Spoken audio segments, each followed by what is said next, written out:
Então, pessoal, bom dia, sejam todos bem-vindos ao nosso evento, Mitologia Grega e Imagens Femininas, o que podemos dizer, por ocasião do Dia Internacional da Mulher, né? E nós aqui da escola trouxemos essa parceria junto com o Departamento de Filosofia da UFMG para envolver e colocar os nossos estudantes também em contato com a pesquisa, com a extensão e com o que a gente produz aí no ambiente universitário. Então, sem mais delongas, agradeço aos nossos convidados que toparam essa nossa atividade. Vou apresentar o nosso primeiro grupo, são apresentações curtas que vão abordar essas imagens femininas dentro da mitologia grega, e os nossos estudantes estão divididos em duas turmas, né? Duas salas com turmas agrupadas, e ao final eles terão também a oportunidade de conversar um pouquinho com vocês. Então, nesse primeiro momento, como vocês podem ver aí no nosso mapa do Brasil, expandido com as nossas figuras infantes, vamos ter a apresentação do Rafael Brunhara, porque é um compêndio de mulheres da antiguidade. Depois vamos ter a apresentação da Maria Aparecida de Oliveira Silva, Museu Lugar das Musas. Se o Marconi pudesse conectar, a gente vai ter a apresentação da Amazonas, do mito grego ao mito ameríndio, e depois da Camila Zanon, Sereia, Cirene e Iara. Então, muito obrigado, passo a palavra aos nossos convidados, e daqui a pouco a gente tem a nossa segunda mesa. Obrigado e sejam todos bem-vindos ao nosso evento.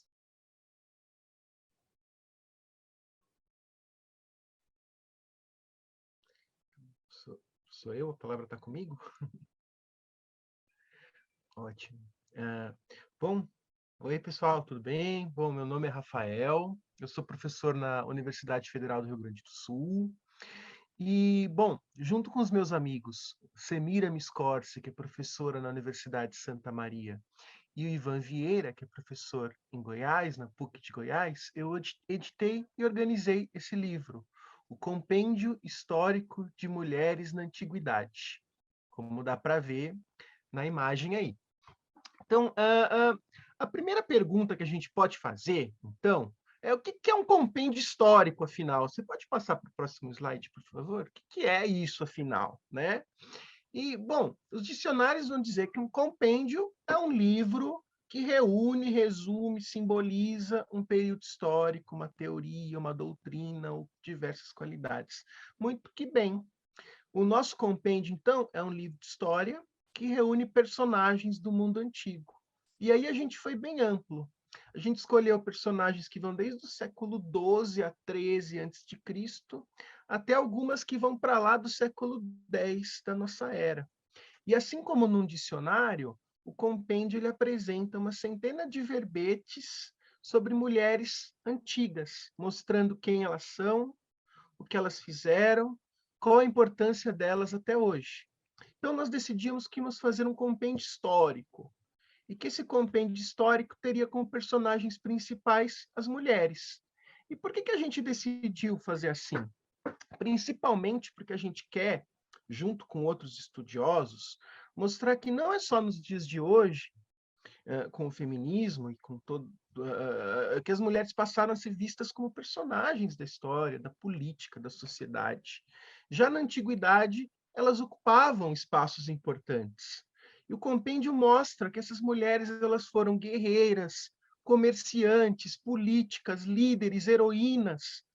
Então, o que mudou não foram as mulheres que, de repente, começaram a aparecer, mas sim o jeito que nós olhamos e falamos dela, nós os estudiosos. Isso fica ainda mais legal quando a gente olha para a antiguidade, porque a maioria das vozes, eu digo, os escritores que chegaram até o nosso tempo, eles eram homens, mas as mulheres, mesmo assim, sempre estiveram lá, e mesmo com muitos direitos negados a elas, elas tiveram o poder suficiente para mudar o curso da história, né? E essas mulheres que a gente quer mostrar no compêndio, né? Bom, e afinal, quem são essas mulheres, né? Você pode passar para o próximo slide, né? Então, elas são mulheres históricas, mulheres que vêm tanto da história como da mitologia. eu queria dar 2 exemplos. Pode passar para o próximo?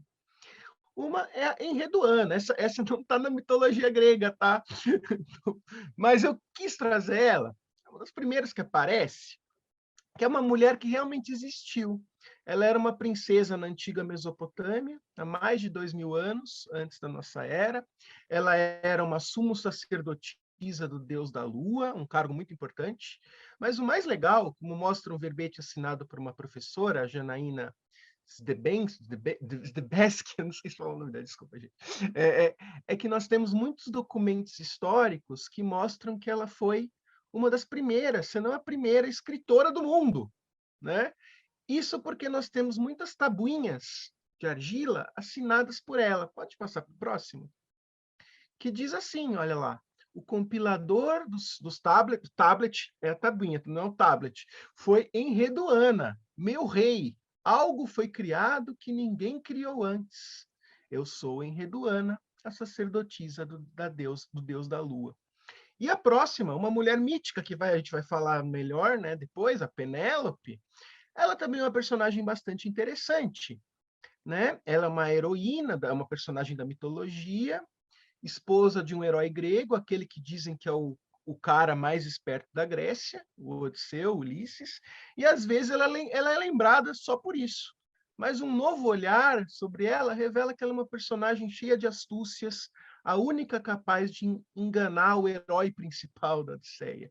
Antes de ser só a esposa dele, ela é talvez a mulher mais esperta da Grécia. E vejam o que falam sobre ela nesse verbete que é assinado por uma professora. Pode passar no próximo, por próximo.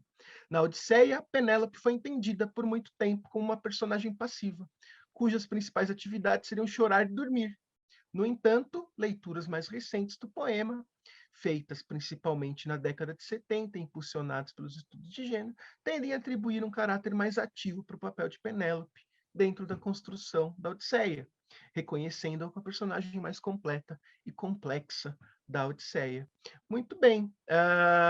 Então, essa mudança, esse olhar de essa mudança de olhar, de discurso sobre as mulheres, que foi o objetivo meu e dos meus amigos quando a gente pensou esse compêndio.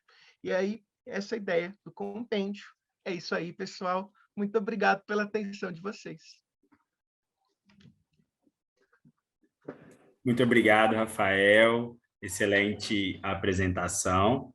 Então, eu passo a palavra para a nossa próxima convidada, Maria Aparecida. Bom dia a todos.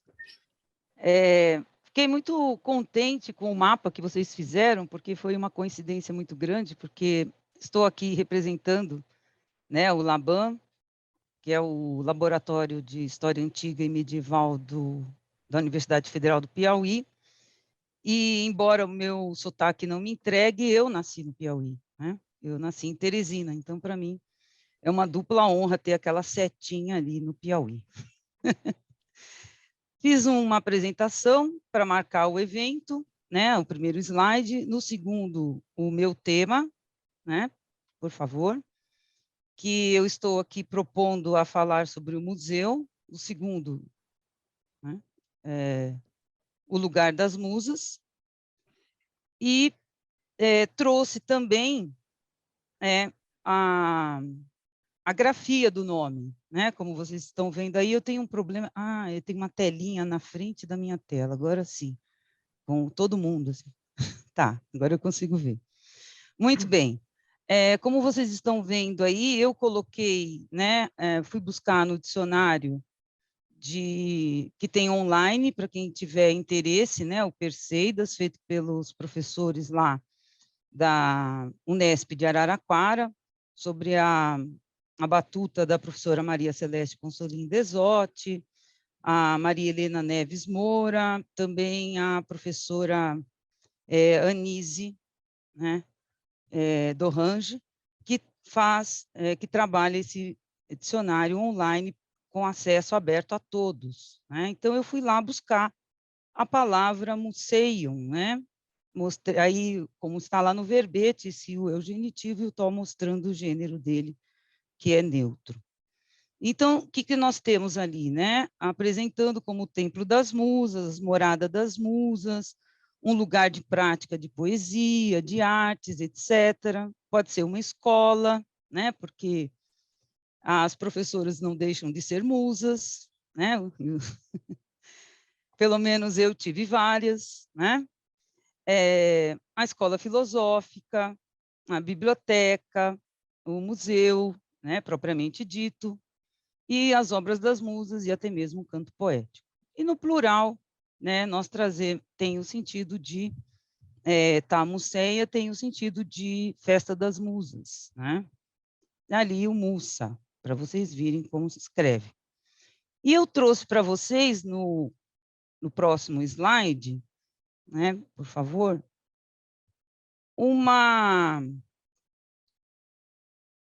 próximo slide. Eu não vejo a mudança dele. É o 4.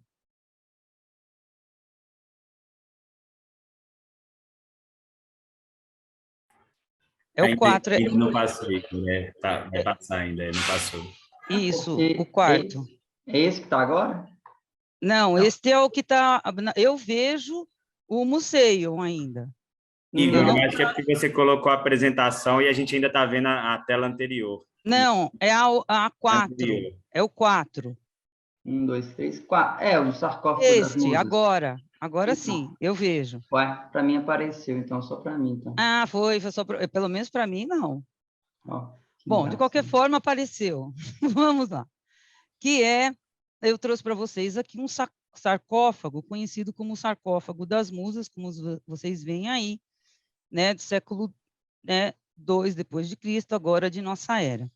Foi a melhor imagem que eu encontrei para apresentá-los às musas, né? E vocês veem aí que todas elas trazem os atributos, né? O que são os atributos? São objetos, né? São características que marcam, né? Que faz com que, assim que nós visualizemos determinados elementos, determinados objetos, nós já façamos a identificação, né? Então, vamos ver vários exemplos disso. Veja, por exemplo, a primeira, aqui à esquerda, né, para mim, que é a que está com a perna cruzada e ela tem, né, um rolo, um papiro na mão, né, simbolizando a musa Clio. Por quê? Porque ela é a musa da história e esse papiro é onde ela vai escrever, né? Nisso você também já tem a informação de que a história, né, ela é algo que deve ser registrado, né, num papel, um papiro. Depois, nós temos Thalia, né, que é a musa da comédia, né? Ela, como que nós sabemos? Veja que ela tem nas mãos, né, uma máscara cômica. Então, por isso, nós sabemos que se trata de Thalia. E por conta de eu ter um pouco me atrapalhado de não ter visualizado o sarcófago, faltou uma informação, né? Dizer que as musas são filhas de Zeus com Mnemosine, ou Mnemosine, que é a deusa da memória. Então, por isso também elas têm essa relação com a memória, que primeiro nós vimos a memória histórica, né, com Clio, ela registra os acontecimentos. Depois nós temos uma memória cômica, né, por meio e não é a questão da memória, né, só para frisar, da peça, mas sim do fazer, né, da arte, do ofício do cômico, né, do poeta cômico. Então, por isso, ela tem máscara, né, uma máscara cômica nas mãos. O atributo da terceira, né, que é Érato, que é da poesia, né, da poesia de Eros, do amor, né, ela teria de ter uma lira, mas vocês percebem que ela está segurando algo, mas não está mais, porque deve ter sido perdido, né, pelo tempo, assim como a quarta, que também é a Euterpe, a polímnia, né? Perdão, a quarta é Euterpe, que é da poesia lírica. E veja que ela está com as mãos abertas e com os punhos fechados, como se estivesse segurando uma dupla flauta, que é o que a representa, né? Então, vocês veem que a terceira e a quarta perderam os seus atributos com o tempo, né? Uma teria uma lira na mão e a outra aquela dupla flauta que nos faz lembrar a Pan, né? Depois, a quinta, nós temos a polímnia, né? A polímnia, ela está associada ao rito sagrado, à poesia sagrada. Por isso, ela tem esse ar, né? Você vê o queixo nas mãos, que é para dar esse ar pensativo, né? Essa face pensativa que o sagrado requer. Depois, nós temos Calíope, né? Que é da poesia épica, e veja como ela é mais anterior, né? E, ao mesmo tempo, você vê uma marca aqui já romana, porque é do período romano, ela tem uma tabuinha para escrever, né? E a próxima, que vocês veem aí com esse instrumento grande que chama cítara, né? É Terpsícore, né? Que é a musa da dança. Depois, nós temos Urânia, né? Que é a da astronomia. Veja que ela tem aqui o globo celestial, né? O globo celeste abaixo dela, indicando que ela é Urânia. E, por último, nós temos Melpômene, que é a musa da tragédia. Veja que ela não segura, também tem um ar pensativo, né? Um ar mais retraído. E onde está a máscara dela? Em cima, veja, na cabeça. Ali você tem a máscara trágica dela.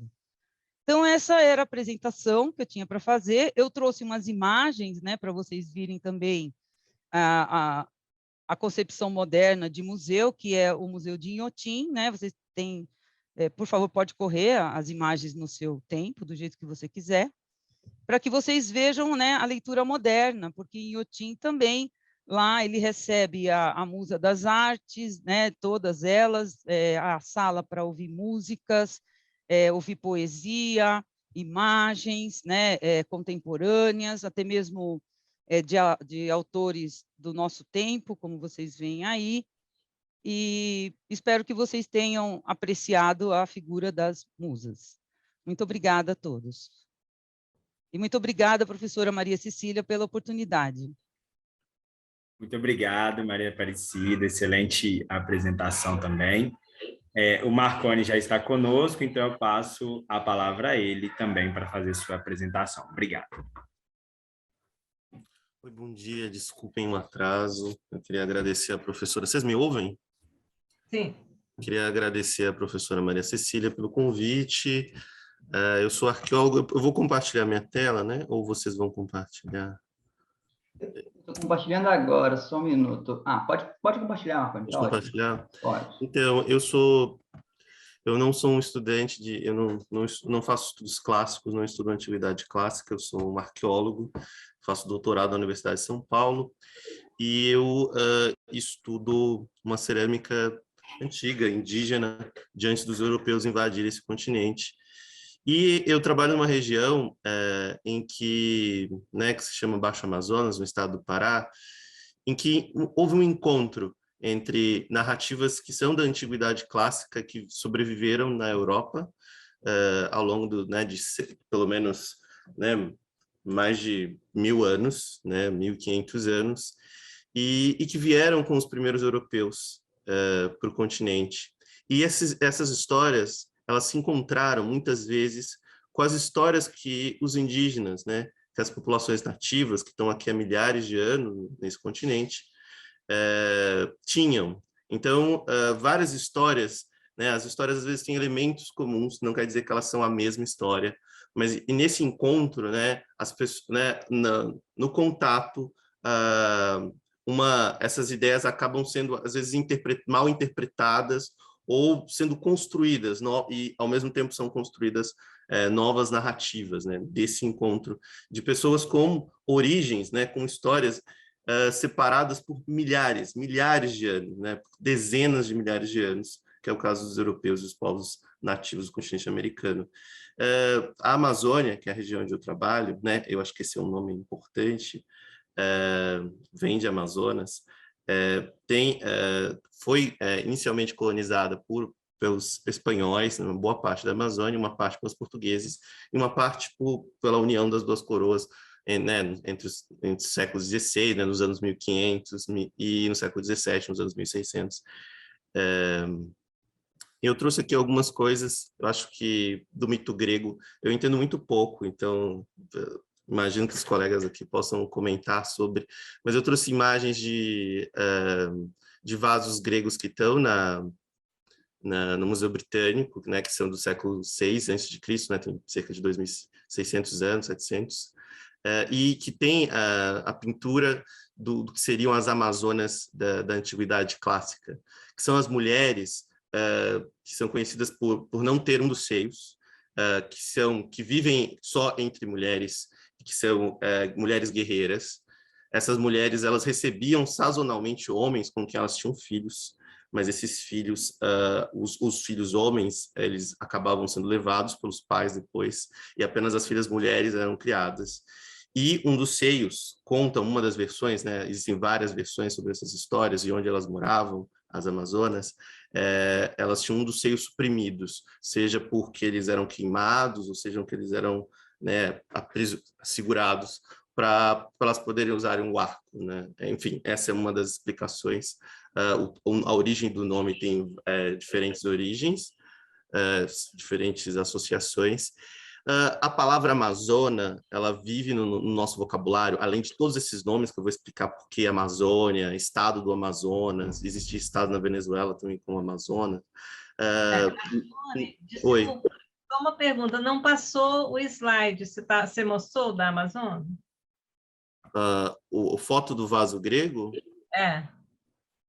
Para mim está aparecendo, vocês não veem? Desculpa. Acho que aconteceu a mesma coisa que ocorreu comigo inicialmente, Marconi, é que você tem que compartilhar a apresentação e não o PPT. Tá. Muda o compartilhamento. Vocês veem agora? Agora sim, perfeito. Eu peço desculpas. Então, agora eu espero que vocês vejam a imagem. Então, né, você tem esse detalhe de uma peça do Museu Britânico, em que tem uma cena da Guerra de Troia, do Aquiles lutando com uma das rainhas das Amazonas, né? As Amazonas viviam entre mulheres e tinham uma rainha. Tiveram várias rainhas que aparecem em diferentes histórias dos mitos antigos. Essa é uma das cenas, mas elas aparecem associadas também aos trabalhos de Hércules, o Heracles, né? E a palavra, né? Eu trouxe uma foto do filme, não sei se vocês, né, conhecem, né? Da minha geração era um filme muito famoso. Não entendo como é a adaptação, enfim. Mas a palavra Amazônia, eu trouxe essa foto de uma mulher cavalgando, porque ela sobrevive no nosso vocabulário para indicar mulheres que andam a cavalo, né, que são cavaleiros, como a Maria Cecília, é uma amazona. E outro vaso menor que eu trouxe mostra justamente amazonas montadas a cavalos, e também é do Museu Britânico, guerreiras usando elmos.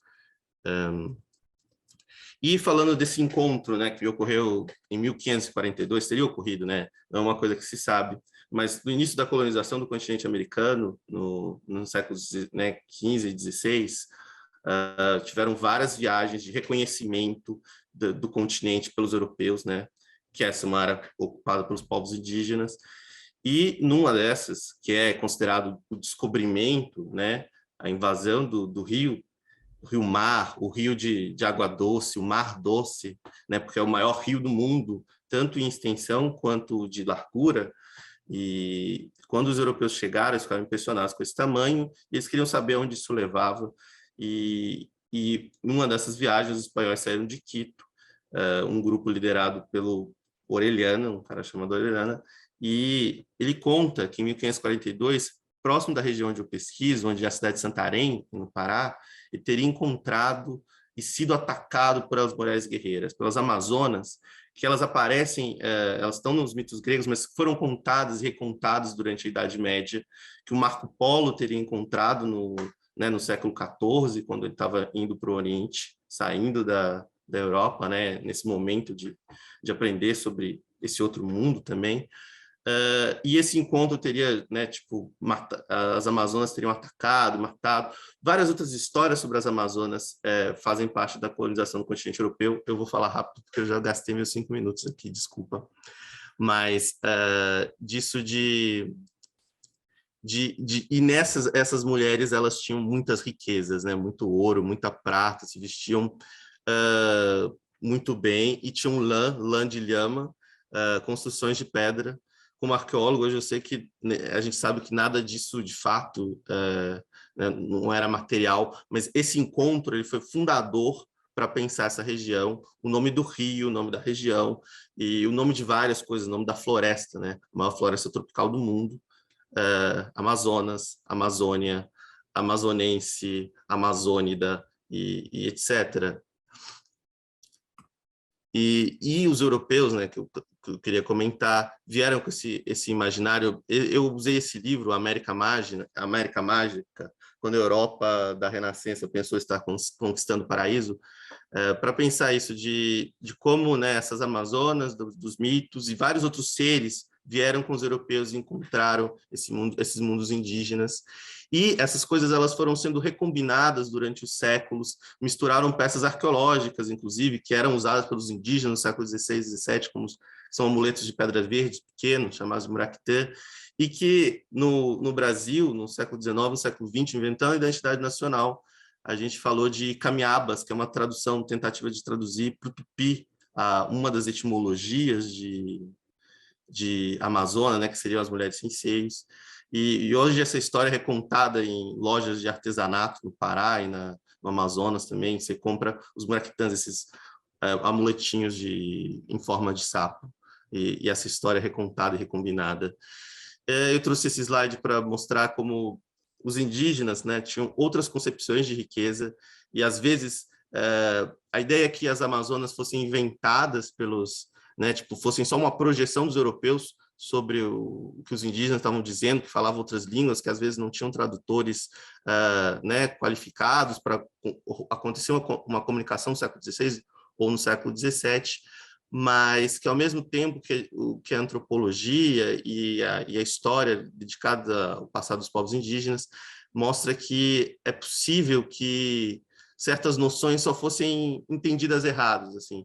Os europeus procuravam, às vezes, riquezas em certos lugares que estavam atreladas ao ouro, né? A ideia de riqueza no ouro, mas que para povos indígenas da Amazônia estava atrelada aos cristais, que eram corporificações dos espíritos dos especialistas religiosos, né, os xamãs mortos. Enfim, esse é um caso específico, mas para mostrar que as Amazonas também não sejam exatamente projeções só dos europeus, dos homens europeus que vieram conquistar esse continente, né, invadir esse continente. E nos mitos indígenas, hoje, ou do século passado, existem várias personagens e mitos que contam de mulheres que viviam sem homens, só elas, e às vezes sem criar os filhos, mas que também tem outros elementos, né, que tem outras histórias, né, como o caso das hipermulheres do Xingu, e vários outros, dos Cachuiana, que moram numa região muito próxima, inclusive, da onde Orellana teria encontrado. Mas eu espero que fique claro que existem histórias que se encontram, mesmo que elas não sejam iguais, mesmo que elas não tenham origens comuns, e elas falam desses contextos sociais e da forma que a gente explica o mundo de diferentes maneiras. E é isso. Obrigado. Muito obrigado, Marcone. Excelente também, muito bom. Passo já a palavra, então, para Camila, que vai apresentar... Não, é isso mesmo, para Camila, que vai apresentar para a gente agora. Obrigado, Camila, e obrigado, Marcone. Obrigada a você, Daniel. Obrigada à professora Maria Cecília, ao Igor e ao Daniel pelo convite. e também pelo presente que está sendo participar aqui dessa mesa. E eu gostaria de pedir, então, para o Igor começar a passar a minha apresentação. Ah, ótimo. Isso, exatamente. Eu dei o título para a minha apresentação, título um pouco sonoro, Sereia, Sirena, Sirene e Yara. E eu queria dizer, antes de começar, que a minha apresentação, que eu preparei para falar para vocês, vai muito ao encontro do que o Marconi acabou de falar. Isso foi outra surpresa muito interessante desse encontro. Vocês estão me ouvindo? Sim? Ah, então legal. E aí vocês vão perceber depois por que eu estou dizendo isso, porque que a minha fala vai estar muito ao encontro do que o Marconi falou anteriormente. Então, quando a gente ouve ou a gente lê a palavra sereia, né, a primeira imagem que vem na nossa cabeça é a de uma figura feminina que é metade peixe, e quase todo mundo conhece o desenho animado da Pequena Sereia, né, que é baseado no conto de fadas do Hans Christian Andersen. Mas, quando a gente vai para o dicionário, e aí agora eu quero pedir para o Igor passar para o próximo slide, e aí eu trouxe para vocês, né, um trechinho do verbete do dicionário Caldas Alete online. A gente vê que a primeira definição, ela aparece assim: entidade feminina com metade do corpo em forma de pássaro ou de peixe e que, com canto mavioso, mobilizaria a atenção dos marinheiros até largarem o barco e sua rota naufragante. E, assim, a gente entende que uma sereia seja uma figura feminina metade peixe, mas e pássaro, né? A gente se pergunta, porque o Caldas Alete está dizendo que existe essa possibilidade, mas que sereia é metade pássaro? Né? Me pergunto se vocês já ouviram falar de uma sereia que é metade pássaro. E, infelizmente, enquanto a figura da sereia metade peixe ela é muito comum, a que é metade pássaro é bem menos conhecida. Né? Mas a nossa palavra sereia, ela vem dessas criaturas que são metade pássaro. Você pode, por favor, Igor, passar o próximo slide? Que são as sirenas, que também podem ser chamadas sereias. Né? Na verdade, a nossa palavra sereia vem da palavra grega que nomeia essas figuras femininas metade pássaro. Né? E como vocês podem ver nesse vaso grego, que ilustra o episódio de Odisseu e as Sirenas, né? Um episódio da Odisseia, em que o Odisseu, o qual o professor Rafael Brunhara mencionou na fala dele, né? Esse personagem muito astuto, muito esperto, esse personagem principal da Odisseia, ele se amarra ao mastro da sua embarcação para resistir ao canto sedutor das sirenas, que são essas figuras femininas metade pássaro. E veja que os remadores não estão amarrados ao mastro, porque espertamente Odisseu colocou cera, pediu para os remadores colocarem cera no ouvido para que eles não ouvissem o canto sedutor das sirenas, enquanto eles remavam e poderem passar pelas sirenas sem necessariamente serem seduzidos e, consequentemente, morrerem por conta dessa sedução, serem seduzidos pelo canto das sirenas. E é dessa mesma palavra grega, né, que veio sereia, que veio sirena, que veio também a palavra sirene no português, né, aquele aparelho que faz um barulho ensurdecedor, né, nas ambulâncias, nos carros de polícia, de bombeiro, em alarmes, né, e é um som nada sedutor ou encantador, ao contrário, é um som alarmante, né? Ou seja, ele indica que há perigo, né? Por favor, Igor, você pode passar para o próximo? No folclore brasileiro, e aí agora entra a parte, né, da minha apresentação, da minha fala para vocês, que vai ao encontro do que o professor Marconi disse anteriormente. No folclore brasileiro, existe uma figura feminina que é metade peixe, né, metade mulher, metade peixe, que é chamada Iara. Muita gente já deve ter ouvido falar dessa figura.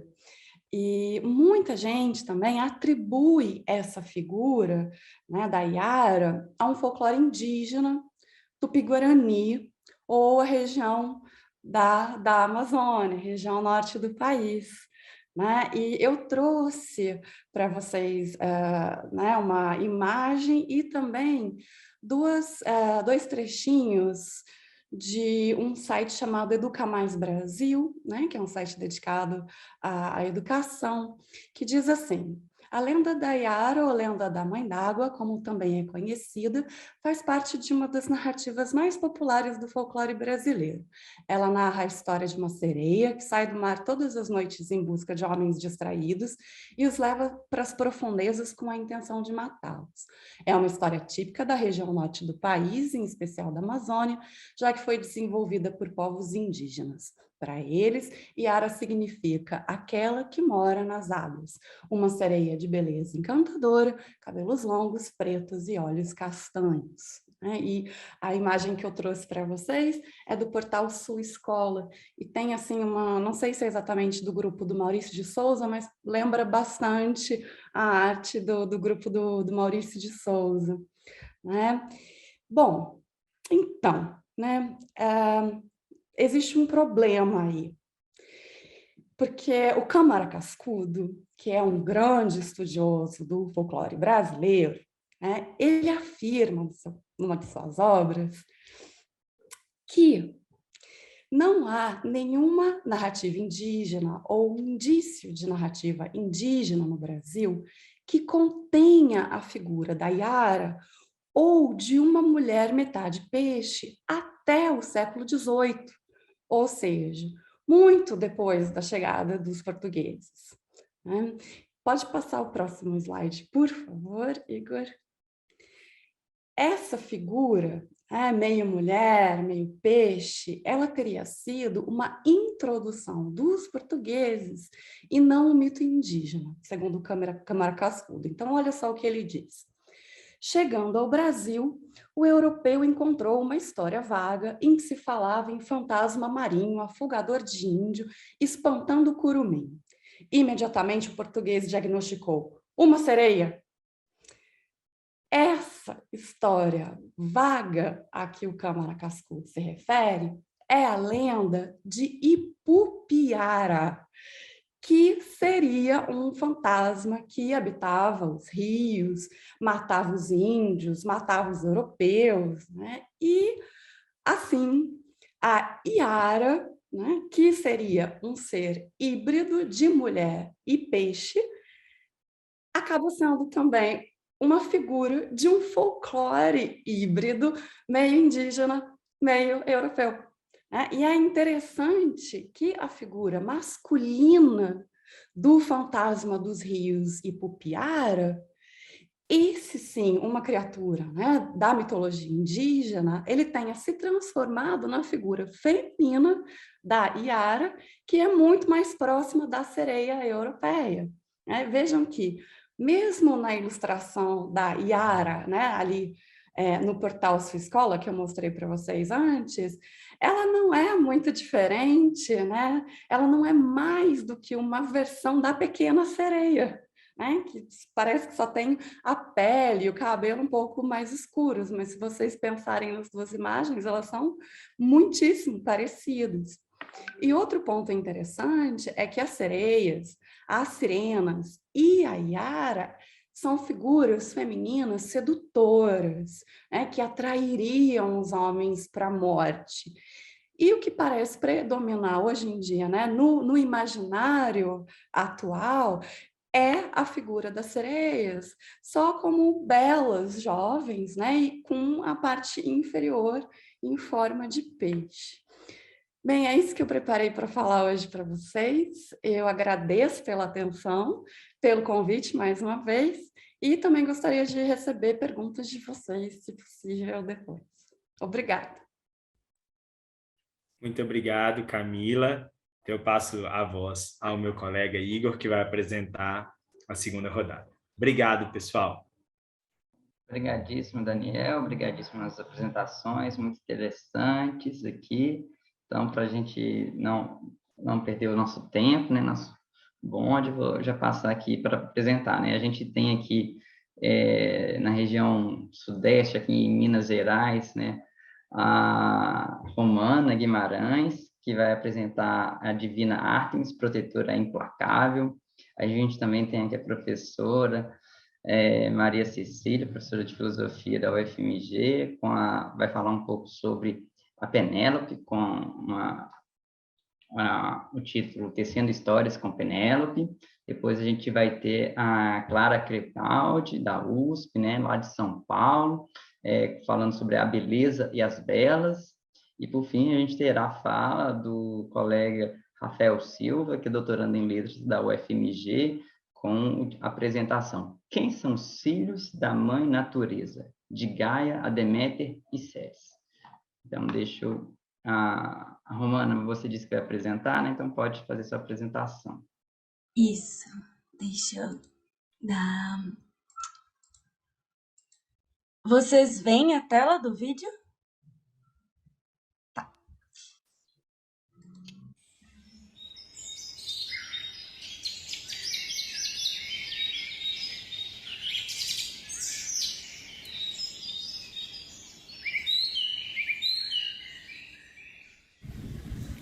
Olá, pessoal, bom dia. Gostaria de agradecer pelo convite para esta apresentação. Sou muito grata aos professores Daniel, Igor e a professora Maria Cecília pela oportunidade de trabalho. Estou aqui na Pampulha, na Lagoa da Pampulha, bem próxima à natureza, para falar de uma deusa do Olimpo, Ártemis. Ártemis é a deusa da caça, da vida animal e selvagem e também dos partos e dos nascimentos. Filha de Zeus e Leto, nasceu irmã gêmea de Apolo, divindade solar. É conhecida por, mesmo sendo sua irmã gêmea, ser mais velha e ter ajudado a mãe em seu parto. Em sua história de origem, ela é considerada uma protetora. Ártemis era cultuada por aliviar dores femininas e proteger votos de castidade. Ártemis não se casou, não teve filhos. Dedicava-se à segurança da natureza, das montanhas e das florestas, junto a companheiras chamadas ninfas, seres que faziam parte do processo harmônico da vida, cíclicos da natureza. Ártemis é uma das mais veneradas divindades da mitologia grega, e na mitologia romana ela é chamada de Diana. A arte da Grécia Antiga tem especial destaque em apresentar manifestações de temas mitológicos. Através da arte, tomamos contato com a mitologia grega. Alguns exemplos notáveis do protagonismo de Ártemis no pensamento grego é uma grande quantidade de templos e esculturas dedicados à deusa. Uma nota digna de destaque é o Templo de Ártemis ou Templo de Diana. Considerado uma das 7 maravilhas do mundo antigo pelo relato do poeta e escritor Antípater de Sidon, o templo entrou para a lista das 7 coisas que são dignas de serem vistas, restritas, é claro, ao mundo que ele conhecia, ou seja, o mundo helênico, o Médio Oriente e o norte da África. Este templo era uma edificação imensa, com esculturas de tamanhos surpreendentes, pelo tamanho, pela beleza, pela riqueza, pela magnitude da obra. Localizava-se em Éfeso, local que hoje é parte da soberania da Turquia. Há também a literatura grega, importante fonte que temos de manifestações de um pensamento mitológico. Tragédias escritas e encenadas em teatros de Ésquilo, Sófocles e Eurípides transmitem significados simbólicos que os mitos têm para a existência humana do povo que cultuava estes deuses do Olimpo. A vontade de Ártemis foi decisiva, por exemplo, na história de Ifigênia, uma jovem nobre que teve a vida ordenada pela divindade em troca de ventos para a navegação do exército guerreiro. O pai da Ifigênia alimentou os soldados com um animal que era protegido pela deusa. Considerada uma fantástica caçadora, Ártemis, em geral, é vista segurando o seu arco e sua flecha, sua arma favorita. Haviam ritos específicos a serem conduzidos antes e depois de caçar, para então receber as bênçãos da deusa.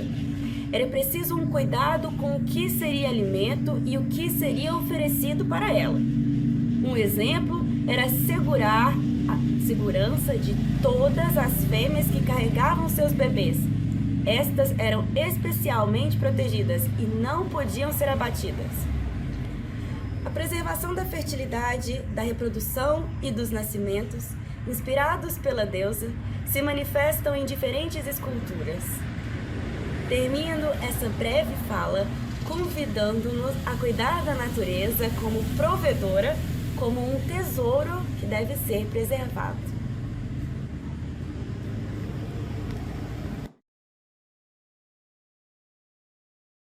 Obrigado, né, Romana, pelo vídeo muito bonito. Hoje no chat aqui bombou, né? Todo mundo comentando. Vou compartilhar aqui, então, passar a palavra para a Cecília e já vou apresentar aqui a apresentação dela. Compartilhar a apresentação dela. Bom dia a todos e todas. É uma alegria estar aqui. Bom dia, alunos do Colégio Santa Amélia.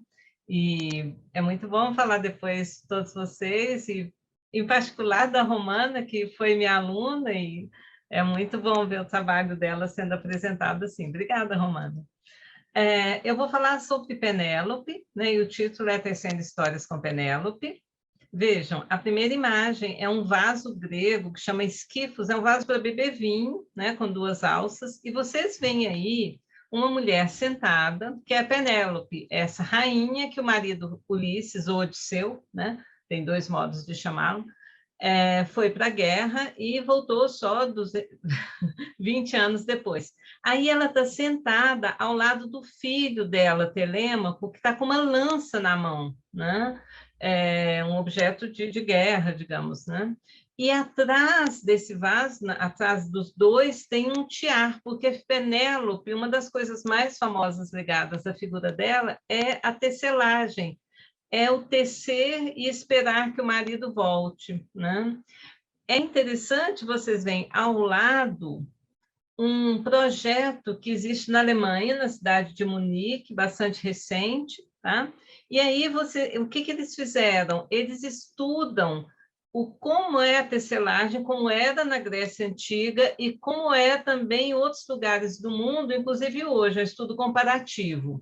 E nessa parte, vocês veem uma cópia do que seria o tiar, né, nos moldes do tiar grego.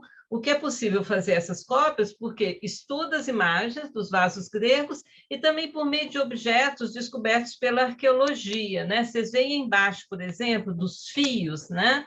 O tiar a peça já começou a ser feita. Veem em cima que imagem bonita, né? Dos cavalos alados e tudo, está sendo tecido. E embaixo tem uns pesos para puxar o fio para baixo, né? Senão fica balançando e a trama fica solta.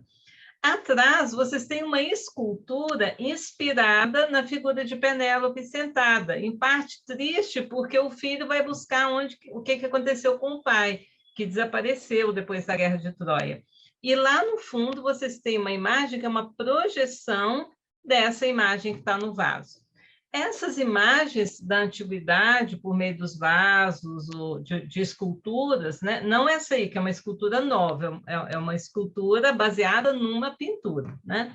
Elas estão presentes no nosso dia a dia, quando a gente visita museus, ou próximo slide, por favor, quando a gente assiste a filmes, os diretores, produtores de filmes, eles vão buscar, com os professores de história, com os historiadores, informações, às vezes, seguras para fazer um cenário como seria aquele na antiguidade. Ainda que seja uma história mítica, o cenário é inspirado em objetos reais.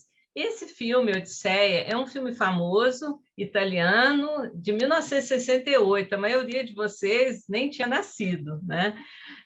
Ele conta a história, veja aí, esse momento que está aí nessa capa é um momento muito terno, muito bonito, que é quando Ulisses chega em casa e finalmente, depois de 20 anos, se encontra sua esposa, a Penélope, né? Então, uma história, como diz aí na capa do DVD, baseada em Homero. O Homero aí está sem H porque é em italiano, esse filme foi feito na Itália, né?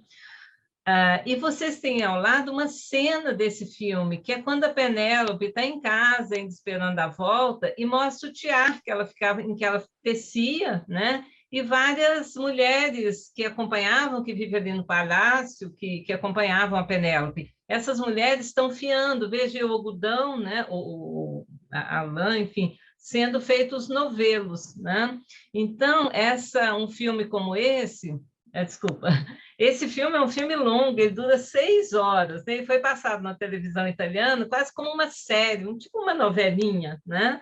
Mas é um filme muito bonito, quando puderem, né, tiverem oportunidade, assistam. Tem um outro filme que é grego, que foi feito, é a imagem mais antiga de filme grego que a gente tem. O próximo, que é um filme curtinho, feito pelos irmãos Manak. Esses irmãos, quando apareceu o cinema, né, que era feito ainda com uma máquina assim que rodava e ia filmando, eles foram para o norte, na terra da avó deles, essa aí é a vovó Despina, né? Aí ela está com mais de 100 anos. Segundo os registros, ela nasceu em 1791, acho que é a foto mais antiga que a gente tem de uma pessoa, né? Esse filme está no YouTube, né? Vocês podem assistir, é curtinho, dura uns minutos, mas ela fiando aí com essa roda, né? Fazendo a linha para depois tecer, né? Então, essa é uma imagem, né? Do norte da Grécia de uma tecelã, como se fosse uma Penélope, né? Uma mulher que tece. Essa atividade de tecelagem ela é muito importante em várias culturas, né? A fabricação do tecido. E, como eu disse, aquele projeto na Alemanha faz um estudo comparativo, como era a tecelagem na Grécia Antiga e hoje aos lugares do mundo. O próximo, por favor. Vejam aí na Índia, né? São homens que tecem, tá? Esse é um documentário muito interessante. Esses 2 homens de cima que estão tecendo, inclusive, são inimigos, mas eles, quando vão tecer junto, eles se dão muito bem, né? É divertido aí ver. Mas veja, a legenda em inglês diz, né, ouça, né, a roda, o tom da roda, né? E vejam, são homens tecendo, e ao mesmo tempo que eles tecem, tem outros perto que estão cantando. E olha o que diz a música: do céu, né, suspende-se, ou do céu está suspendido o fio, né? E é uma imagem muito bonita que associa o próprio fio aí desse instrumento musical, né, as cordas, né, como se fosse uma música celestial que viesse do céu. Mas são homens que tecem e que também cantam, e cantam durante o próprio, né, ato da tecelagem dos outros, né? Então, essa região é o sul da Índia, tá? E vocês podem encontrar todo esse material nesse site, Penélope Hipóteses, né, .org.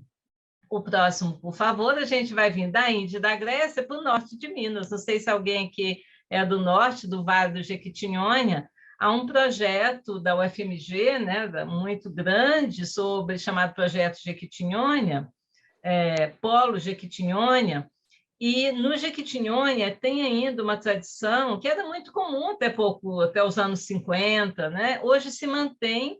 Veja, aí em cima vocês têm essas tecelãs, né? Mostrando uma rede que elas teceram, né? E embaixo essas mulheres que são bordadeiras, mas elas também precisam de alguns panos para bordar, né? É todo esse trabalho com a tecelagem, com fios, né? O bordado, o crochê, a tecelagem. E vejam, só tem mulheres aí, né? Tem alguns meninos que estão ali como filhos sendo carregados, mas é uma atividade de mulheres. E elas têm um projeto maravilhoso que elas cantam e fazem versos enquanto tecem ou ligados à tecelagem, né? E elas ficaram muito famosas quando a filha do Chico Buarque encomendou uns versos, o Chico Buarque ouviu, mandou um verso em troca para elas e saiu na Folha de São Paulo, nos jornais, e elas ficaram muito famosas, né? Mas elas têm esse trabalho E vejam, são mulheres, né, principalmente, como era na cultura grega. Na cultura indiana, vocês já viram homens tecendo, né? O próximo, por favor. Aí é uma fábrica de tecidos. Aí a gente já está no mundo industrializado, né? Como que o algodão, essa flor, veja que bonita é a flor do algodão, né? Como de uma planta do algodão eu transformo, né, em tecido, né? Então, no Brasil era muito comum, aqui em Minas Gerais tem várias vilas operárias que, né, perto de Diamantina, Biribiri, aqui perto do Inhotim, Mário Campos, Pitangui, né? Brumado de Pitangui, que não é Brumadinho, né? Tem Brumado e Brumadinho. Brumado de Pitangui, que era uma vila operária. E aí vocês veem nessa vila nos anos 40, 30 para 40, a data não tem precisão, a foto não é datada, o gerente da fábrica, provavelmente, de terno, e todas as operárias, porque só mulheres eram tecelãs nas fábricas, pelo menos aqui em Minas, né? A maioria, e particularmente em Brumado de Pitangui, exceto o próximo, esse senhor, né? Que aí ele está visitando a fábrica, ele já estava aposentado, né? Mas ele foi o primeiro tecelão homem. Ele chegou para o gerente da fábrica, as irmãs todas teciam, todas as irmãs trabalhavam na fábrica de tecido, e ele, jovem, perdeu o pai, eles perderam o pai, e ele pediu um emprego. O gerente disse para ele, mas Luiz, só mulher é que faz esse serviço. Aí ele ficou chateado, porque ele precisava do emprego, e o gerente virou para ele e falou, mas eu acho que qualquer serviço pode ser feito por homem ou por mulher. Você quer um emprego? Aí ele disse, eu quero. E aí ele foi o primeiro tecelão homem na região aqui de Brumado, de Pitangui, pelo menos, né, que eu saiba. Isso aconteceu em 1968, quando ele tinha 17 anos, né? Essa fábrica aí, ela foi fechada, agora foi completamente destruída, como tantas outras, né, botada abaixo, e aí ele está visitando essa fábrica em 2005. O próximo, por favor. Esse senhor, ele é meu pai, né, Luiz? E aí, essa imagem que o Igor divulgou, minha, né, quando criança, recebendo o diploma de primeiro ano da escola, do Jardim da Infância, e aí eu visitando, pela primeira vez eu entrei na fábrica, eu tinha pavor dessa fábrica, porque era tão barulhenta, as máquinas na fábrica de tecido, em geral, eram ensurdecedoras. E meu pai e minha mãe chegavam muito cansados em casa, os dois trabalhavam na fábrica, cheio de pozinho de algodão. Eu achava o pozinho de algodão lindo, mas aquilo prejudica muito o pulmão, né? Mas, enfim, uma coisa que o papai, né, sempre... A gente escutava sirene, como diz, né, da fábrica, o apito, né? E em 10 minutos eles tinham que correr, a sirene tocava 10 minutos antes, os operários corriam, porque se chegasse 1 minuto atrasado, portão fechado e perdia o dia, né? Mas ao papai eu devo, em parte, esse encanto pela tecelagem e pelas histórias. E quando a gente, né, o nome desse evento, né, por que falar com os gregos, né? O que as mulheres míticas dizem para a gente? Eu acho que hoje, no Dia Internacional da Mulher, né, é uma experiência para os homens também se colocarem no lugar do outro, no caso da mulher, né? E é uma coisa que eu fico muito feliz de ter sido criada, e as relações afetivas são muito importantes no nosso processo de conhecimento, né? E isso o Platão, um filósofo grego, fala sobre Eros, sobre esse desejo, né? O desejo de conhecer e o afeto que se encerra nisso. E o papai, uma das coisas que ele gostava é de contar histórias, ele me ensinou a ler, e ele tinha adoração pelo dicionário. O dicionário lá em casa tinha um lugar tão especial quanto a Sagrada Família, né?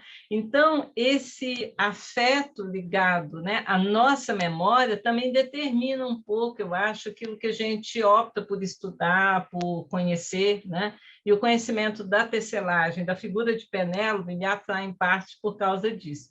Por isso que eu digo aí, né, e agradeço a vocês pela presença. Quem quiser entrar em contato comigo tem meu e-mail. E, de certa forma, como homenagem, né, ao papai, que dividia como essas tarefas, né, todas de tecer, de contar história, de tudo em casa, né? Obrigada, então.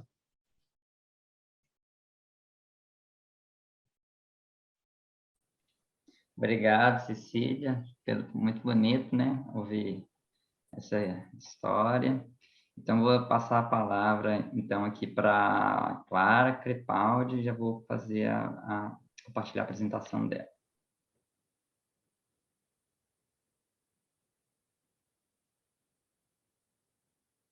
Oi, gente.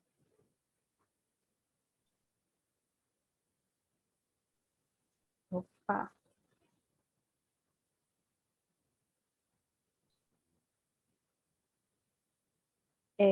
Hoje eu vou falar de beleza, tá? E de figuras do mito grego e também do cinema, conhecidas pela beleza. Vou falar de Afrodite, de Vênus, de Helena e de algumas divas do cinema que vocês devem conhecer. Pode passar para o primeiro slide. Então, eu trouxe para começar essa imagem, é um quadro, né, uma pintura do século XVII, de um pintor flamengo. Flamengo quer dizer, ele era holandês da Holanda do Sul, que hoje em dia é Bélgica, mas enfim, do Rubens. E é uma pintura que mostra uma cena muito famosa do mito grego, que é o julgamento de Paris. Talvez vocês já devam ter ouvido falar, né? Paris era um pastor mortal troiano, e a ele foi incumbida uma tarefa, que era dizer qual das deusas gregas era mais bonita. Se era Atena, que é a do canto esquerdo, Afrodite, que é a do meio, ou Hera, que é a do lado direito, né? E, assim, ele não conseguia se decidir, porque todas lindas, né? Deusas gregas. E aí, o que acontece? Que cada uma delas tenta suborná-lo de alguma maneira. E Atena, que é a deusa da guerra, ela promete para ele habilidades na batalha, sabedoria na guerra. Hera, que é a deusa do casamento, ela oferece para ele domínio sobre a Ásia e a Europa. E Afrodite, que é a deusa da beleza, promete para ele a mulher mais bela do mundo, que no caso era Helena. E aí ele dá o pomo de ouro, que era o prêmio, né, do concurso de beleza, para Afrodite. E por causa disso é que acontece a famosa Guerra de Troia. Por quê? Porque Helena, no caso, que era a mulher mais linda do mundo, ela já era casada. E aí Paris vai lá e rapta Helena. E Helena era grega, né, casada com Menelau, rei de Esparta. E aí o rei de Esparta, que era um rei grego, ele junta vários chefes, comandantes gregos, e eles vão até Troia para buscar Helena, porque ela foi roubada, né? Mas, assim, eu trouxe essa imagem, que é a imagem desse momento em que antecede a Guerra de Troia, e é o que causa a Guerra de Troia, né, que é o julgamento de Paris. Essa imagem ela aparece muito na arte, na história da arte, mas eu escolhi essa em particular, desse pintor flamengo, porque reparem nessas três deusas, elas são, assim, o suprassumo da beleza. Mas reparem nas formas delas, né? Elas não parecem com as mulheres que a gente segue no Instagram, que fazem lipolade, né? A Virgínia Fonseca, a VTube, essas influencers que eu imagino que vocês conheçam, né? Elas também não têm silicone, mas aqui elas são o suprassumo da beleza, para a gente pensar um pouco também, né? O que é beleza, né? E por que assim, a gente pensando que hoje é o Dia das Mulheres e tem esse peso tão grande, né, sobre as mulheres que têm que ser belas e que têm que seguir um determinado padrão. Esse padrão, enfim, o que é isso, né? De onde veio isso? Por que ele é imposto sobre nós? Pode passar para o próximo slide. Aqui eu trouxe uma outra imagem muito famosa da história da arte, que aqui é o nascimento de Vênus. Vênus é o nome romano para a deusa Afrodite, que é a deusa do amor e da beleza, né? Aqui ganhou lá o concurso de beleza. E aqui é o momento em que ela está nascendo, que ela nasce do mar. Também é uma imagem um pouco mais antiga, né? De um pintor do Renascimento. A Vênus maravilhosa aqui nascendo. Vamos passar essa, porque a gente tem pouco tempo, mas, enfim, é a imagem que vocês conhecem, né? Aí aqui eu trouxe outra imagem, para a gente pensar também como essas imagens elas ficam com a gente, né? A imagem da esquerda é uma escultura, a Vênus de Milo, que hoje ela está no Museu do Louvre, em Paris, né? É uma escultura grega que representa uma deusa que a gente acha, assim, a escultura não está identificada, mas a gente acha que seria Afrodite. Uma escultura muito famosa por representar um ideal de beleza feminina. E aí a gente tem do lado direito, esquerdo, às vezes eu confundo, mas do lado da imagem do filme, do lado direito, a gente tem a atriz Eva Green, que é uma atriz francesa, tem esse filme Os Sonhadores, de 2003, em que tem um momento também que ela encarna essa beleza toda, e a forma de fazer isso é, assim, a imagem não dá para ver direito, ela está usando luvas pretas, e um look, digamos assim, que lembra muito assim, o torso nu, né, o tórax nu, lembra a Vênus de Milo. E aí é muito impactante essa imagem, né, da beleza dela e como essa imagem resgata essa escultura clássica.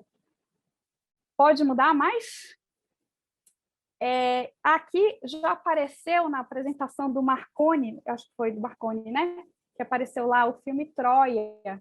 É um filme que, não sei se vocês já assistiram, que é um filme de 2004 sobre a Guerra de Troia, e nesse filme aparece Helena, né, que é a causa da Guerra de Troia. Ela está lá em Troia, que ela foi raptada, e os gregos estão tentando recuperá-la. E aí é engraçado essa coisa de a Helena, no mito, ela é a mulher mais bela do mundo. Isso é um problema para os diretores de cinema, né? Porque como é que você vai retratar a mulher mais bela do mundo? Nesse caso aqui, foi a atriz alemã, Diane Kruger, que fez a Helena, né? E aí é claro que vai ter gente que vai dizer, mas ela não é tão bonita assim, não, eu prefiro a Gal Gadot, sei lá, né? Mas, enfim, quem tiver assim, interesse em saber mais dessa história, pode assistir esse filme, é bem interessante. E aí, para terminar, pode passar para o último slide? Eu trouxe aqui umas imagens de beldades assim da Hollywood clássica, né, dos anos 50, um pouquinho antes, depois, 40, 60, que são mulheres também que encarnaram e ainda são ícones de beleza, né? Aí a gente tem a Marilyn, que é tipo mulher que ela, enfim, é considerada o maior símbolo sexual talvez da história do cinema. A gente tem a Grace Kelly, que ela é tão maravilhosa, ela virou até princesa de verdade, casou com o príncipe de Mônaco. Tem a Ava Gardner, que também era uma incrível diva do cinema. E eu gosto da Rita Hayworth, que ela era atriz, dançarina, e ela era chamada pela imprensa de deusa do amor, né? Ela era Afrodite em pessoa. Tem filmes que vocês podem assistir com elas também. E assim, aqui eu não trouxe, mas reparem também, né, que todas essas mulheres belíssimas, como as mulheres lá da pintura do Rubens, elas também não são como as mulheres de hoje em dia, né, como o ideal de beleza de hoje em dia, né? Todas essas mulheres, elas são mais cheinhas, elas não têm preenchimento labial, não tem harmonização facial, lipoládio, silicone, mas todo mundo muito belo.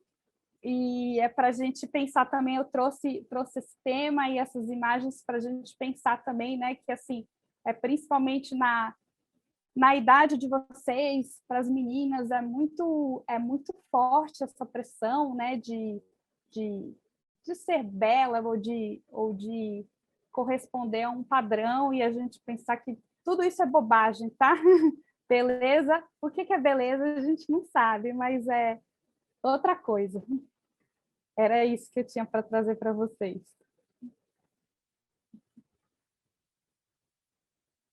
Obrigadíssimo, Clara. É isso mesmo, né? A gente vê que a beleza, a própria concepção de beleza é mudando ao longo do tempo, mostrando que essas belezas aí são construídas ao longo do tempo, né? Então, podemos construir também outras referências.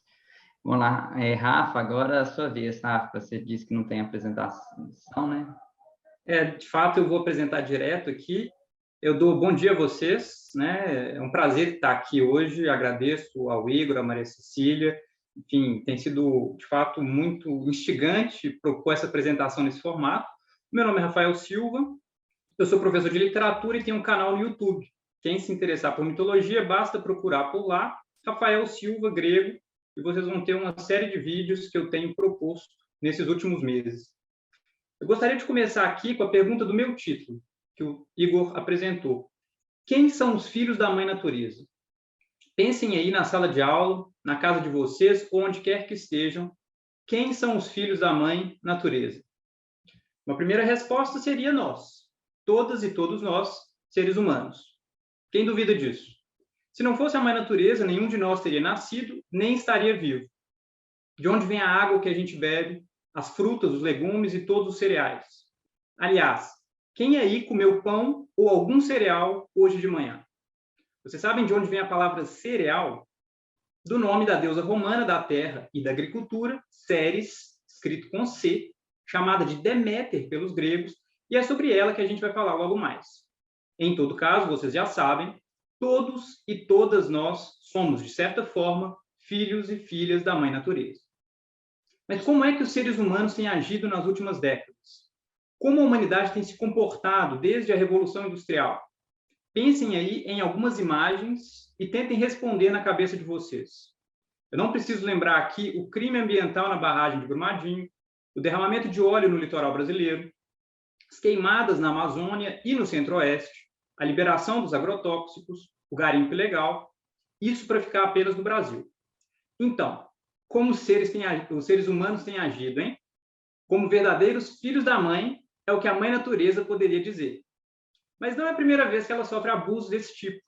E é por isso que eu gostaria de contar uma história para vocês. Aqui eu poderia falar de Gaia, a deusa terra dos gregos, e como ela sofreu com seu marido Urano, o deus céu. Quem tiver curiosidade é só procurar pelo poema chamado Teogonia, da autoria de Hesíodo. Teogonia, o nascimento dos deuses. Mas essa é uma outra história. A que eu quero contar é a de Deméter. Como eu já disse, ela é a deusa grega das colheitas, da terra fértil e da agricultura. Deméter tinha uma filha belíssima, uma filha com Zeus, o deus manda-chuva do Olimpo, e o nome dela era Perséfone. Certo dia, Perséfone passeava pelos campos, colhendo flores, e Hades, o deus dos mortos, observou a moça e desejou tomá-la como esposa. Em vez de conversar com ela, Hades foi direto falar com Zeus, que era irmão dele, e conseguiu convencê-lo do casamento. Era assim que as coisas aconteciam na antiguidade. Consentimento mútuo, respeito e relação de amor de ambas as partes são coisas bem mais recentes do que a gente imagina. Depois do combinado, Hades abriu um buraco no chão e a moça foi parar no mundo dos mortos. Nesse meio tempo, Deméter notou que a filha não voltava do passeio e começou a procurá-la. Procurou pelos campos, montes e colinas, procurou pelos vales, bosques e cavernas, procurou e nada da filha. Desesperada, Deméter sentou-se e começou a chorar. Passaram-se minutos, horas e dias, mas a tristeza de Deméter não tinha fim. Longe dos outros deuses, suas lágrimas escorriam, e era toda a natureza que soprava um vento de tristeza.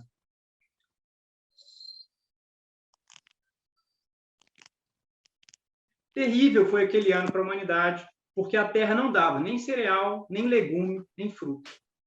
Os homens tentavam preparar o solo e semear, mas era em vão. As mulheres tentavam buscar alimento, mas era em vão.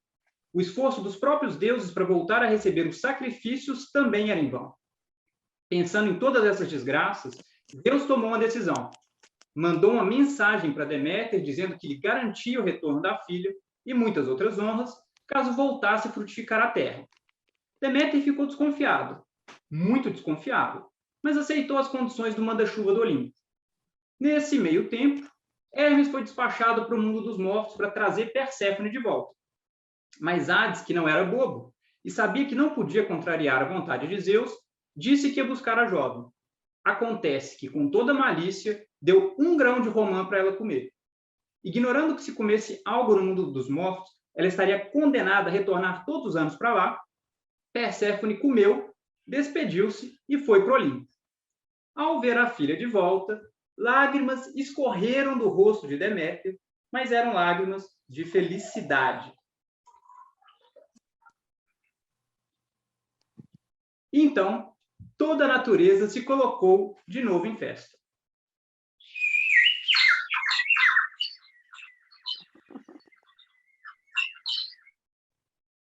E vocês querem saber o resultado dessa briga toda? Deméter conseguiu ter a filha de volta, mas durante 4 meses por ano, a jovem é obrigada a descer ao mundo dos mortos e passar uma temporada com o marido. Não é lá um tempo muito agradável, e é por isso que nessa época do ano faz um frio danado. Não brotam frutas da terra e as folhas das árvores caem no chão. É justamente esta estação que chamamos de inverno. Mas ainda assim, Deméter passa todo o resto do ano com a filha, durante os meses de calor, flores e frutas. Esse mito trata de muitas questões importantes, mas querem saber o que me parece principal? É que os seres humanos podem achar que a mãe natureza precisa deles, mas a verdade é que eles precisam dela. A mãe natureza está aí há milênios. Os seres humanos acabaram de chegar. Se eles não fizerem tudo direitinho, não é a mãe natureza quem vai pagar a pior. São eles mesmos. E é por isso, minhas caras e meus caros, que podemos dizer, para cuidar de nós mesmos, temos que cuidar da mãe natureza. Não porque ela precisa de nós, mas sim porque nós precisamos dela. Era essa a minha apresentação. Muito obrigado. Maravilha demais, Rafa. Obrigadíssimo pela apresentação. Agradeço a todos, né, pelo aceite do desafio de falar ali em cerca de 5 minutos. Dificílimo, né? E também esse formato. Vamos ver como que os meninos vão reagir. Bruna e Rafa, vocês que estão aí na sala de aula, os meninos têm perguntas, questões, vamos deixar eles interagir com o pessoal, eles podem perguntar para as pessoas, enfim. Como é que está aí em sala de aula?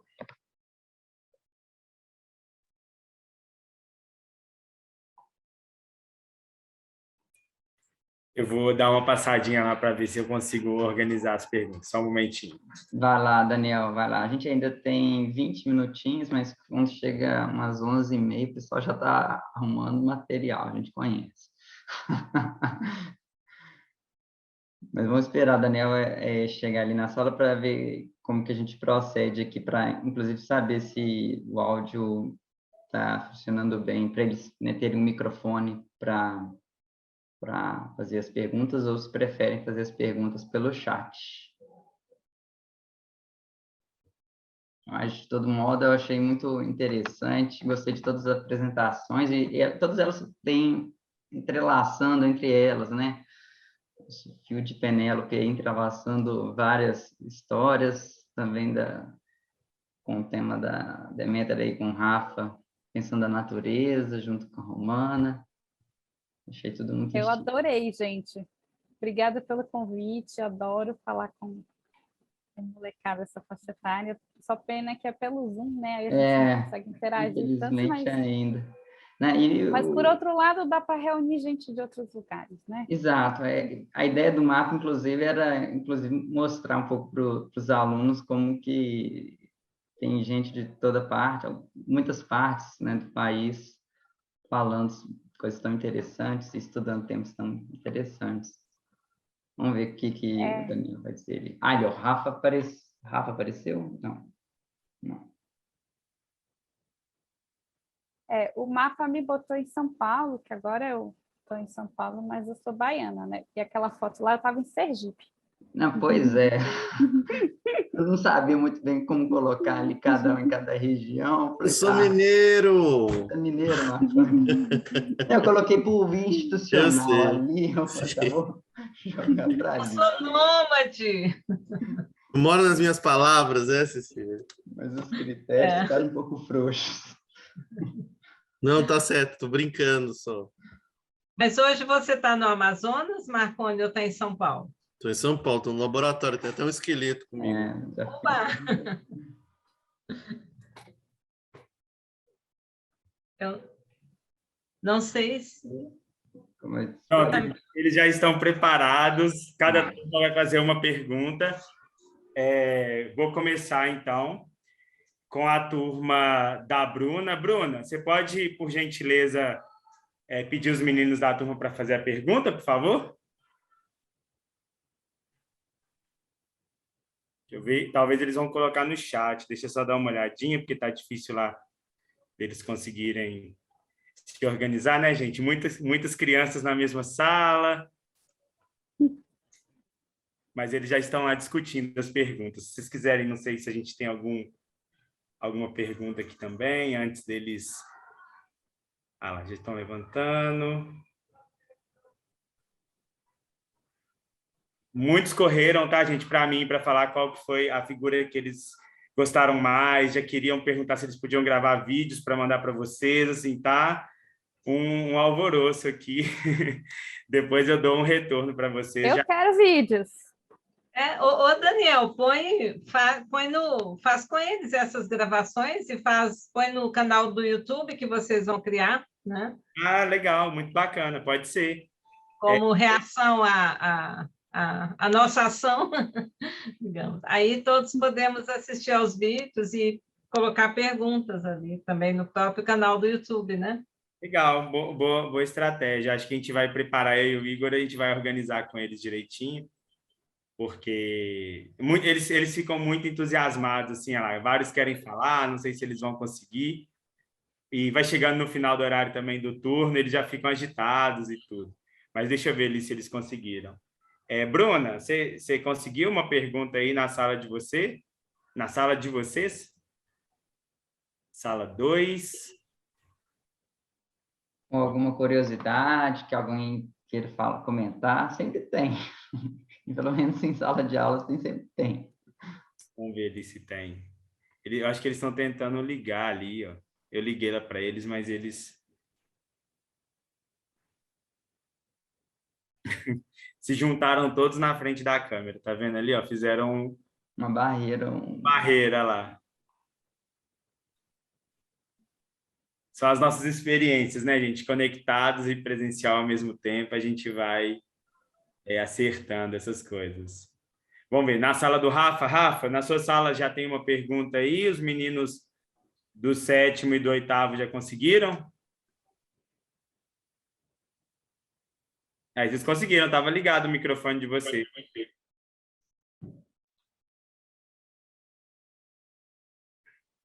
Sim, já pode. Então, manda aí a pergunta para a gente no chat, pessoal.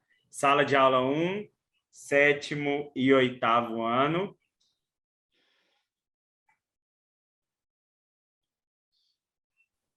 São quantos alunos por turma? Agora, a gente dividiu mais ou menos 20 em cada turma, né? Mas a gente tem aqui de manhã 40, depende de 42, alguns faltaram hoje, então a gente tentou equilibrar, mas ao certo eu não sei. Perguntaram qual era a representatividade da mulher indígena antes da colonização do Brasil. Boa pergunta. Eu acho que é Zéfiro Marconi, né? E depois a outra sala de aula perguntou também, já para ver como é que a gente pode encaminhar, se a Ártemis protegia ou caçava os animais. Boa pergunta também. Vamos lá, então, para as respostas. Eu começo, então. Essa é uma boa pergunta e é uma pergunta difícil de responder. Antes da invasão europeia, a gente não sabe, a gente não tem textos escritos para a região onde hoje é o Brasil, por exemplo. Então, na arqueologia, a gente trabalha com evidências materiais, né? Então, são artefatos, todo tipo de coisa que as pessoas produziam, desde coisas grandes, né? Vasos de cerâmica, que é o que eu estudo, até coisas microscópicas que a gente usa para interpretar como as coisas eram usadas, por que elas eram usadas, em quais contextos. A gente sabe também de fontes escritas no período do início da colonização, e essas fontes acabam nos ajudando muito, além, né, de aprender sobre os modos de vida e os pensamentos indígenas de hoje, né, do século XIX, do século XX. Então, não tem uma resposta simples para essa de como eram as mulheres, mas a gente sabe, pelo menos nessa região de que teria rolado esse encontro com as tais Amazonas, pela Orellana, você tinha umas lideranças. Isso também aparece no Caribe, em várias outras regiões, que às vezes são chamadas de cacicas. Então, você tinha figuras femininas que eram uma espécie de um misto de liderança política com liderança religiosa. E uma dessas mulheres, eu coloquei o nome na apresentação, mas eu não consegui falar dela.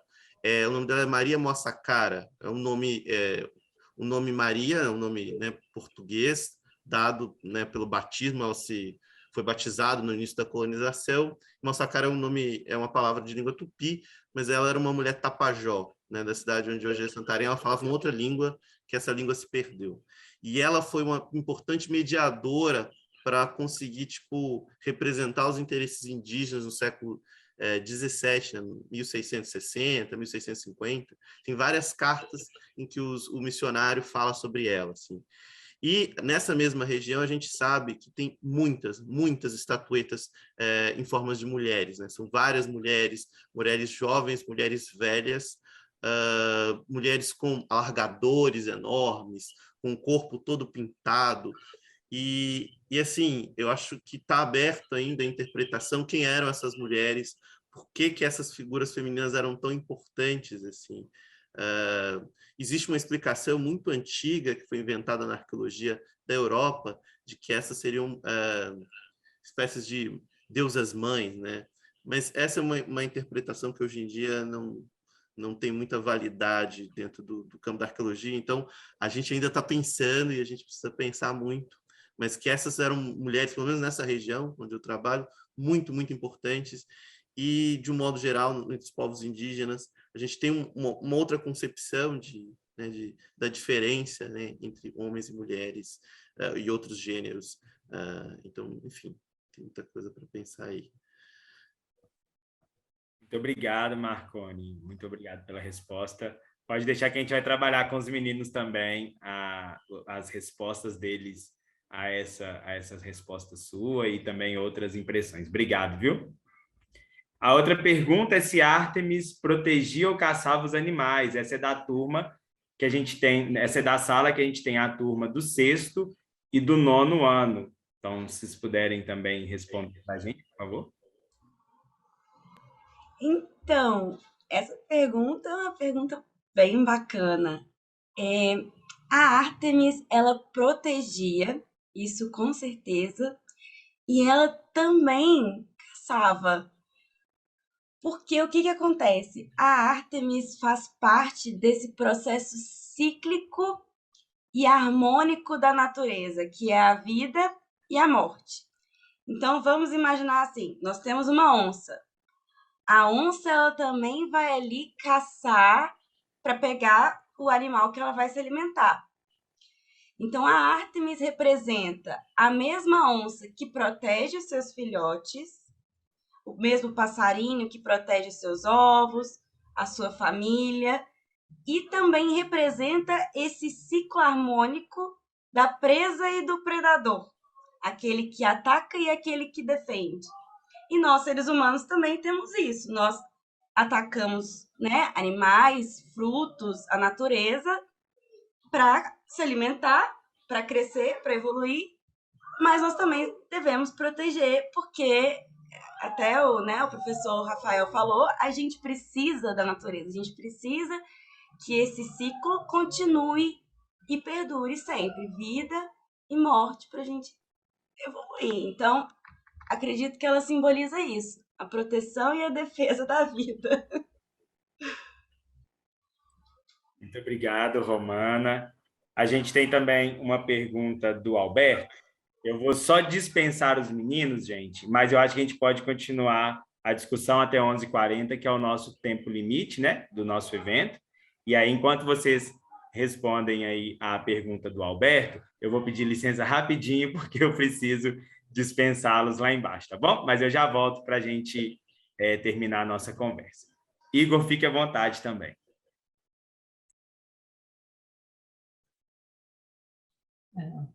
Talvez a pergunta do Alberto, eu não sei para quem que seria, né, no folclore brasileiro, porque a gente teve apresentações, pelo menos 2 apresentações que tocaram justamente nisso, e a pergunta é bastante ampla, né, muito geral, não sei se para todos, né, então, quem quiser tecer algum comentário.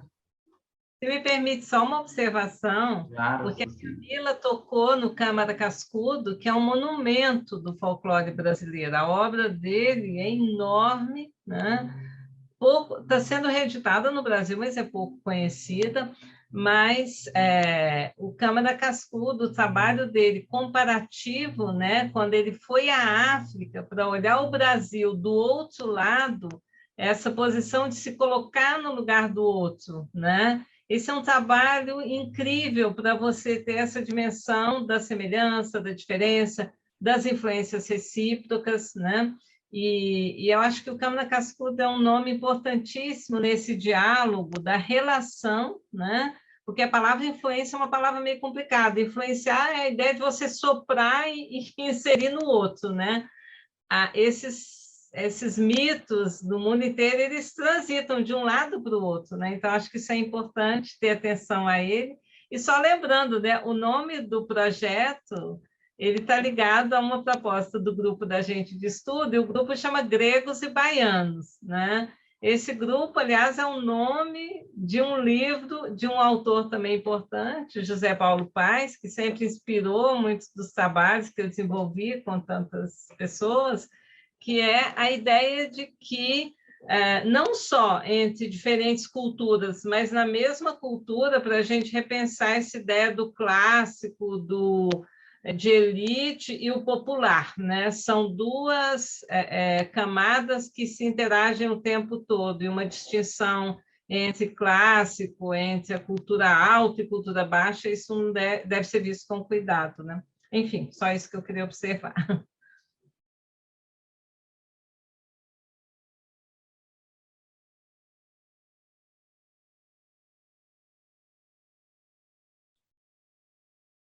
Camila, quer comentar alguma coisa? Não? Eu não saberia responder a pergunta do Alberto, né? Qual é a influência? Mas como a professora Maria Cecília comentou, e o Marconi também mostrou na apresentação dele, né? Há confluências, né? Em algum momento, algumas coisas se interseccionam, e não necessariamente uma cultura se impondo sobre a outra de uma maneira negativa, mas também uma cultura absorvendo uma outra cultura. Então, acho que a ressalva da professora Maria Cecília faz muito sentido. Assim, não significa, por exemplo, que o mito das sirenas ele é um mito, né, clássico e, portanto, mais elevado do que qualquer narrativa né, de origem indígena. Isso já não cabe mais, assim, já faz pelo menos uns 80 anos que com o discurso da antropologia, né, desde o final do século XIX, principalmente começo do século XX, essas duas coisas não cabem, não cabem, né, essa coisa do alto e do baixo para a cultura clássica e para as culturas oriundas, sejam de matrizes africanas ou de matrizes indígenas. E então eu acho que a professora Maria Cecília falou muito bem, talvez não seja bem uma questão de influência, mas de como as coisas elas podem confluir. Acho que era só isso. Obrigada. E aí só uma observação, né, que vocês falaram de sereia, de Iara, e a gente tem também a figura da Oxum, né, que no Brasil se confunde também isso, né, uma divindade africana das águas, aí ela já tem características que tem a ver com a Iara, com a sereia do rio. Então, tem a Iemanjá também, né, que às vezes também é colocada como sereia. E essa é outra questão complicadíssima também. Mas é curioso como tudo isso, como no Brasil todas essas coisas confluem e se confundem de alguma maneira, né? Realmente a cultura e aí atributos de uma deusa a gente vê no outro e tal. Clara, pensando no que você falou, me veio duas coisas à cabeça. A primeira, eu li um tempo atrás, foi um autor comentando outro autor, o Bruno Latour comentando um egiptólogo. O Bruno Latour é um antropólogo, filósofo também, dele comentando no Egito Antigo de você ter, não sei qual período exatamente, de você ter tabuletas de tradução dos deuses. E eu achei essa uma ideia muito interessante, né? No Brasil, né, apesar de ter sido de uma forma muito violenta, muitas vezes, também se criou tabuletas, né? A gente criou modos de traduzir figuras, né? As figuras das águas, né? Nessas confluências, nesses encontros. Né? Criamos essas tabuletas. E outra coisa que me veio à cabeça também é que a gente está nos 100 anos da semana de 22, da antropofagia, né? Esses encontros, às vezes, difíceis, mas que construíram e constituem o Brasil e a nossa identidade. O folclore também é uma construção, uma invenção, muitas vezes, dos próprios intelectuais, dos estudiosos, que vão combinando as histórias, que vão voltando nos livros, que vão criando essas coisas para a gente se pensar também, né? São os mitos, né? São modos de pensar o mundo. Então, isso aí. Então, pessoal, muito obrigado pela participação de todos. Encerramos aí às 11h40. Antes da gente encerrar, eu só queria agradecer muito a presença de todos.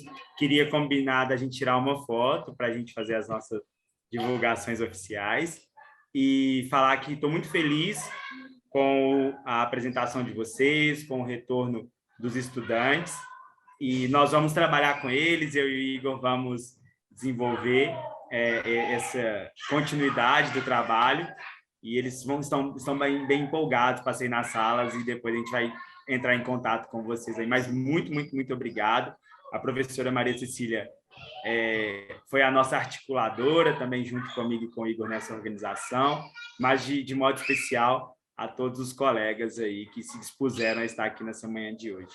E aos nossos participantes, depois a gente vai entrar em contato com quem participou para emitir também o certificado, tá bom? Muito obrigada. Pessoal, vamos tirar foto?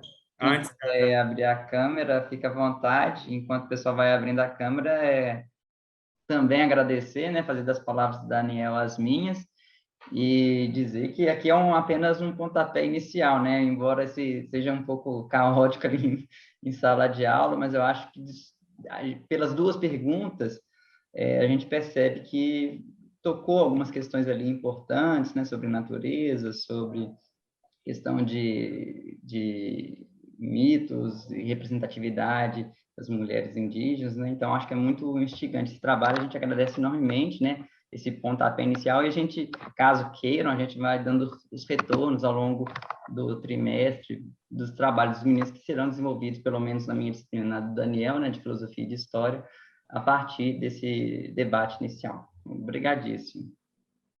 Obrigada. Então, vamos lá. 3, 2, 1, X. Vamos ver se ficou boa a nossa foto. Deixa eu ver aqui.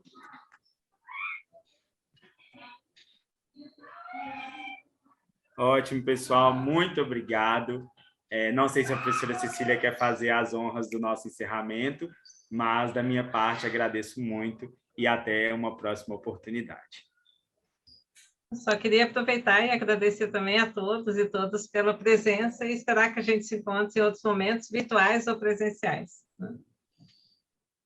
Valeu, gente. Obrigada. Obrigado. Obrigado. Até mais. Até mais. Obrigado. Tchau, foi um prazer. Bom fim de semana a todos. Aliás, é boa semana, eu estou achando Boa que hoje é semana. sábado. É só terça-feira ainda. Não é? Força, né? Força. E quando chega na sexta, a gente já acha que já está na segunda-feira, porque o trabalho da semana seguinte. Eu preciso ajustar o meu calendário, vive sempre fora. Está ainda no 5º antes de Cristo, alguma coisa assim. Eu ainda estou no mítico. Tchau, gente. Foi um prazer. Muito obrigado por tudo. Obrigado, Rafael.